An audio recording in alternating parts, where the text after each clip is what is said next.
네, 나우 인터뷰 시간입니다. 호주 남동부 해안을 중심으로 무려 5달째 산불이 이어지면서 서울 면적의 약 100배죠. 600만 헥타르가 현재 잿더미로 변했습니다.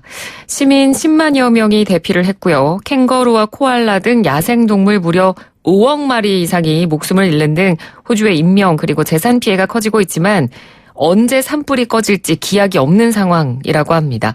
오늘은 호주 현지 연결해서 현재 상황 알아보도록 하겠습니다. 호주의 윤영철 리포터 전화 연결돼 있습니다. 안녕하십니까? 네, 안녕하세요. 네, 지금 리포터님께서 살고 계시는 곳이 어딘가요? 호주 남동부에 위치한 멜버른입니다. 아, 멜버른에 계시는군요. 그 산불이 발생한 곳이 남동부 해안 쪽이라고 들었는데 정확히 위치가 어딘가요? 이번 산불은 호주 전 지역에서 발생하고 있는데요. 지금까지 산불 피해가 가장 큰 뉴사우스웨일즈 같은 경우는 지난 5개월간 100여 곳이 넘는 곳에서 산불이 발생했고요. 네. 빅토리아주 같은 경우는 깁스랜드 지역이 피해가 가장 컸습니다. 40도가 넘는 고온이 예측되는 바람이 오늘부터 서호주를 시작으로 내일부터는 빅토리아와 뉴사우스웨일즈에 영향을 줄 것으로 예상되면서 산불 지역 소방관들과 주민들이 긴장을 놓지 못하고 있는 상황인데요. 일부 지역에서는 주민 대피령이 내려질 것이라고 현지 언론이 전하고 있습니다. 네, 주민 대피령까지. 제가 인터뷰를 준비하면서 그 호주 지도를 좀 살펴보니까 그 산불이 집중적으로 발생한 곳이 대규모 국립공원들이 또 많더라고요. 그곳의 좀 지리적인 특징을 좀 설명을 해주실 수 있을까요? 이번 산불에서 가장 피해가 큰 곳 중에 하나가 국립공원 중에 남호주에 있는 캥거루섬인데요. 네. 제주도 면적의 2배 정도 되고요. 캥거루섬은 세계에서 가장 오래된 꿀벌 보호구역이면서 야생동물을 직접 체험할 수 있는 곳으로 아주 유명한 관광지 중에 한 곳입니다. 예. 이곳이 산불로 섬의 절반 이상이 탔고요. 이 섬에 서식하는 코알라 절반이 목숨을 잃었다고 합니다. 네. 그래서 이렇게 코알라나 캥거루가 피해를 입은 그런 사진들이 SNS에서도 정말 많이 좀 보이기도 했는데, 지금 리포터님께서 살고 계시는 곳이 멜버른이라고 하셨으니까요. 그 산불이 발생한 지역하고 멜버른이 지도상에서는 그렇게 많이 멀어 보이지 않았거든요. 그 멜버른에서 어떻게 환경 변화 같은 걸 좀 체감하셨습니까? 멜버른에서 산불 지역까지는 한 200km 정도 떨어져 있고요. 네. 하지만 지난주 금요일 같은 경우에는 멜버른 도심이 온통 산불 연기로 쌓여서 도심 윤곽을 구분하기도 힘들 정도였습니다. 그렇다 보니까 당국에서는 마스크를 쓰는 걸 권장하고 있고요. 네. 연방정부에서는 무상으로 마스크를 나눠주고 있습니다. 그러니까 마스크를 쓰라고 지금 정부에서도 권장을 하고 있는 상황이란 말씀이시고요. 네. 그럼 일상생활을 하는데 불편한 점은 없으신가요? 멜버른 경우에는 직접적으로 산불 영향이 아직까지는 없어서 일상생활에 큰 영향은 없지만 산불 연기로 인하고 조금 전에 말씀드렸던 것처럼 호흡기 질환을 앓고 있는 분들은 좀 주의가 필요하지 않나 생각됩니다. 예. 혹시 이런 산불 연기 때문에 휴업을 한다든지 공공기관이나 가게나 아니면 학교가 휴업을 한다든지 그런 경우는 없었나요? 며칠 전에 산불 연기가 캔버라로 이제 유입되면서요. 이제 한때는 캔버라 대기질이 세계 도시 중에 최악을 기록하기도 했거든요. 네. 그렇다 보니까 이제 유치원도 문을 닫았고요. 재난 업무를 총괄하는 내부조차도 문을 닫았습니다. 또한 캔버라 도심의 일부 상점들도 문을 닫았습니다. 네. 여기에 호주 한 항공사는 캔버라에서 출발한 모든 항공편을 취소하기도 했습니다. 그렇군요. 그러면 산불에 직접적인 피해를 입은 지역은 주로 어디인지도 좀 궁금하고요. 그 지역에도 물론 주민들이 살고 계실 테니까 그곳 주민들이 대피를 많이 하기도 했다. 이런 소식을 한국에선 좀 접했거든요. 그러니까 산불로 직접적인 피해를 입은 곳의 그런 피해는 얼마나 심각한가요? 조금 전에 말씀드린 것처럼 이번 산불로 가장 큰 피해를 본 지역은 뉴사우스웨일즈인데 뉴사우스웨일즈는 시드니가 있는 곳이거든요. 네네. 이곳에 1,600여 채가 넘는 집이 불타고 600채 정도가 손실을 입었다고 합니다. 네. 현재 호주 산불로 서울 면적의 100배가 넘는 면적이 잿더미로 변하고 최소 25명이 목숨을 잃은 것으로 확인되고 있습니다.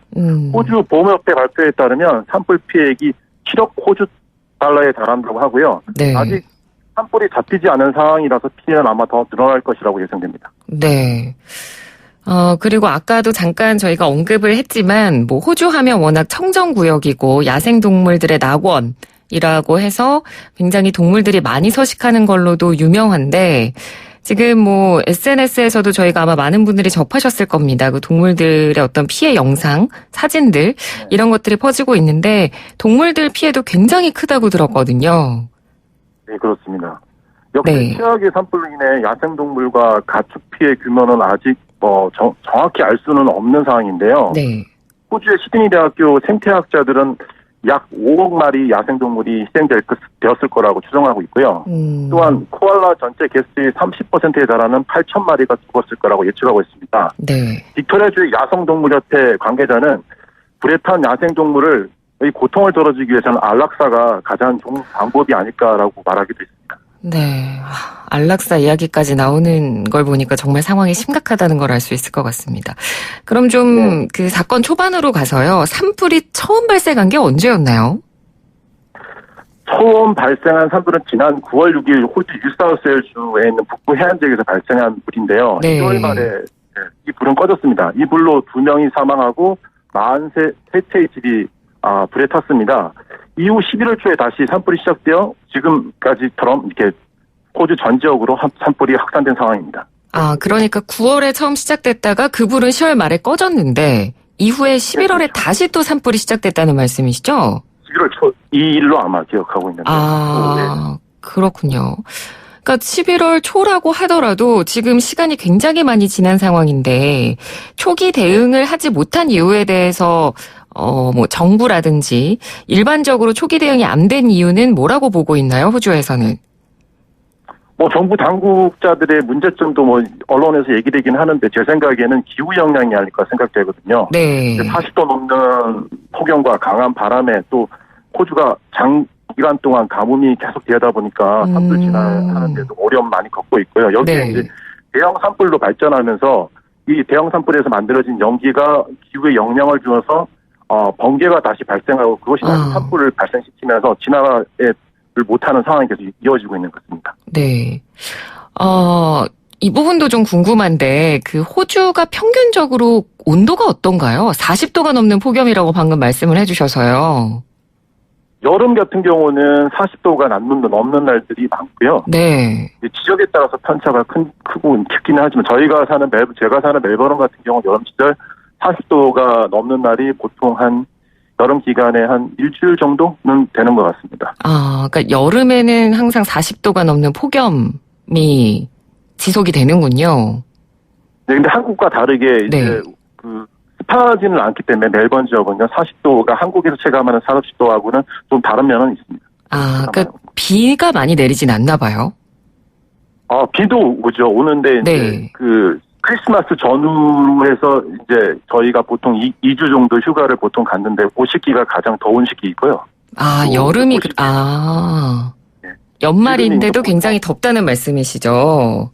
네, 그렇죠. 네, 그러면 지난해 그러니까 연말에 한창 호주에 산불이 일어났을 때 그때 뭐 비가 온다든지 눈이 온다든지 뭐 그렇게 좀 불을 식혀줄 만한 그런 기후 변화는 또 없었다는 얘기신 거죠? 기상청 예보로는 비가 올 것이라고 했지만 여러 가지 지금 산불 연기로 인해서 기후 변화가 생기고 그럼으로 인해서 비가 오지 않다 보니까 계속 건조한 상태에서 또 그 연기로 만들어지는 번개라든가 이런 것들이 마른 번개로 인해서 산불이 또 다른 지역으로 옮겨가는 현상이 계속 벌어지고 있다 보니까 진화 자체가 굉장히 어려워지고 있다고 알고 있습니다. 예, 알겠습니다. 그리고 또 지금 호주에서 논란이 되는 게 지금 스콧 모리슨 총리가 지난해 연말에 산불 위기가 가장 심각했을 때 가족 휴가를 갔다가 논란이 된 적도 있다고 들었거든요. 예. 스콧 모리슨 총리가 산불 피해가 한창인 지난해 말에 하와이로 가정여행을 떠난 것이 알려지면서 많은 비난을 받았는데요. 이후 산불 지역을 찾았다가 주민들로부터 욕설 세례를 받고 악수를 거부당하는 수모를 겪기도 했습니다. 또한 기후변화에 미온한 총리에 반대하는 학생들의 집회가 내일 멜버른 시내에서 열린다는 소식도 있습니다. 학생들이 또 총리에 대한 시위도 벌이는군요. 그렇죠. 네. 뭐 지금 워낙 산불이 광범위하게 번져서 아까도 말씀을 해주셨지만 인력으로 불을 잡는데 한계가 있어서 사실 호주 국민들의 공포감도 실제로 상당할 것 같거든요. 어떻습니까? 제가 며칠 전에 호주를 찾은 한 관광객과 산불 지역 주민을 만난 적이 있는데요. 네. 한 독일인 관광객은 산불 진행이 예상보다 너무 빨라서 당황했다고 말을 하기도 했고요. 그래서 가장 큰 피해가 났던 깁스랜드 주민은 모든 것을 다 잃은 상황이라서 끔찍하기만 하다고 말하기도 했습니다. 예, 알겠습니다. 그럼 지금 이런 상황에서 호주 당국이 내놓은 대책들은 어떤 건가요? 일단 피해 지역 복구를 위한 특별기구를 신설하고요. 이 기구를 통해서 연방정부는 2년간 한 20억 호주 달러, 우리 돈으로 약 16조 원을 지원하기로 약속했습니다. 네. 산불 피해 복구 기구에서는 주정부와 협력해 주요 기반 시설 재건 사업을 진행할 예정입니다. 그렇군요. 혹시 우리 교민분들 중에 직접적인 피해 입으신 분들은 없을까요? 아직까지 우리 국민들 피해는 법된 것이 없는 걸로 알고 있습니다. 아, 네. 다행이긴 합니다만. 한국 대사관에서도 그 호주 교민들에게 뭐 어떤 지침 같은 것도 내렸을 것 같은데요. 나온 게 있나요? 대사관 공간 소셜미디어를 통해 그 산불 지역에 대한 안내와 행동 요령을 알리고 있고요. 또한 네. 호주를 방문한 한국인 관광객들에게는 산불 지역 방문을 자제할 것을 당부하고는 있습니다. 아, 그렇군요. 알겠습니다. 지금 뭐 상황이 워낙 심각해서 지금 주변국들에서도 뭐 군사 원조가 이어지고 있고, 뭐 우리나라에서도 지금 기부 운동이 벌어지고 있기도 하고요. 뭐 세계적인 스타들도 기부를 하고 있는 상황이라 계속해서 저희도 좀 관심을 갖고 지켜봐야 될 것 같습니다. 오늘 소식 들려주셔서 고맙습니다. 감사합니다. 네, 고맙습니다. 네, 지금까지 호주 멜버른의 윤영철 리포터와 함께 이야기 나눴습니다. 1부는 여기서 마치고요. 잠시 뒤 2부로 돌아오겠습니다.